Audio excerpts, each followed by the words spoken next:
పట్టాభిషిక్తులైన సీతారాములు. ఇక రావణుడు మహోదరాది మహావీరులతో యుద్ధానికి వెడలాడు. లక్ష్మణుడు దారుణంగా గాయపడ్డాడు. అప్పుడు రాముడు తనవారిని ఉద్దేశించి, మీరు సౌమిత్రిని రక్షిస్తూ యుద్ధం చూస్తూ ఉండండి. నేను రాముడంటే ఏమిటో చూపిస్తాను, రావణ సంహారం చేసి వస్తాను అన్నాడు. రామ రావణ సంగ్రామం ప్రళయకాలాగ్ని వలె చెలరేగినది. రావణుని అస్త్రంతో లక్ష్మణుడు కూలిపోయాడు. రాముడు విలపించసాగాడు. హనుమంతుడు మరల గిరిశిఖరానికి వెళ్లి శిఖరంతో సహా ఔషధులను తెచ్చి వాసన చూపగా లక్ష్మణుడు లేచి నిలబడి, అన్నా, ఈ సాయం సంధ్యలో రావణుడు కడతేరాలి అన్నాడు. రామునకు సహాయంగా ఇంద్రుడు మాతలిని సారథిగా పంపాడు. యుద్ధ పరిశ్రాంతుడై యున్న రామునకు అగస్త్యుడు ఆదిత్య హృదయము ను ఉపదేశించాడు. రాముడు దానిని 3 మార్లు జపించాడు. రాముడు రావణుడు శరవర్షాన్ని కురిపింపసాగారు. రామరావణ యుద్ధం రామరావణ యోరివ. వారి యుద్ధానికి మరొకటి పోలిక లేదు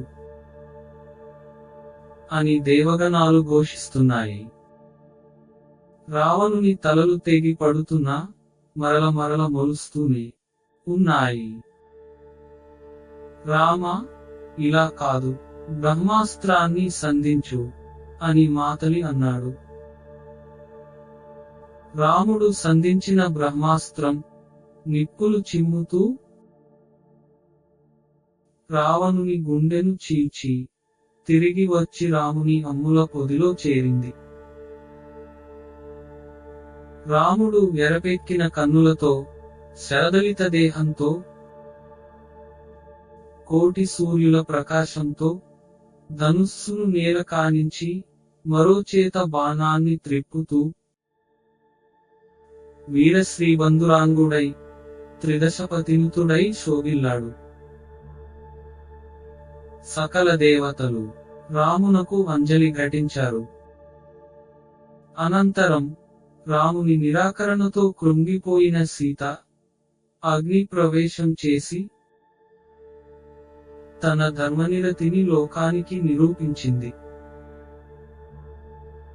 సీతారామ లక్ష్మణులు సపరివారంగా అయోధ్యకు తిరిగి వచ్చారు. వైభవంగా సీతారాముల పట్టాభిషేకం జరిగింది. రాముని నిర్యాణం. బాలకాండలో శ్రీ మహావిష్ణువు అభయమిచ్చిన ప్రకారము దశవర్ష సహస్రాణి దశవర్ష శతాని చ 10,100 ఏండ్లు 10,000 ఏండ్లు అనగా మొత్తము 11,000 సంవత్సరములు. శ్రీరాముడు రాజ్యము చేసిన పిదప రావణాది దుష్టులెల్లరును మడసిరి కావున రామా నీవి అవతారమును చాలింపుమా అని యముడు అనెను. రాముడు ఆతని సోదరులెల్లా సరయూ నదిలో దిగి వారి అవతారములు చాలించిరి.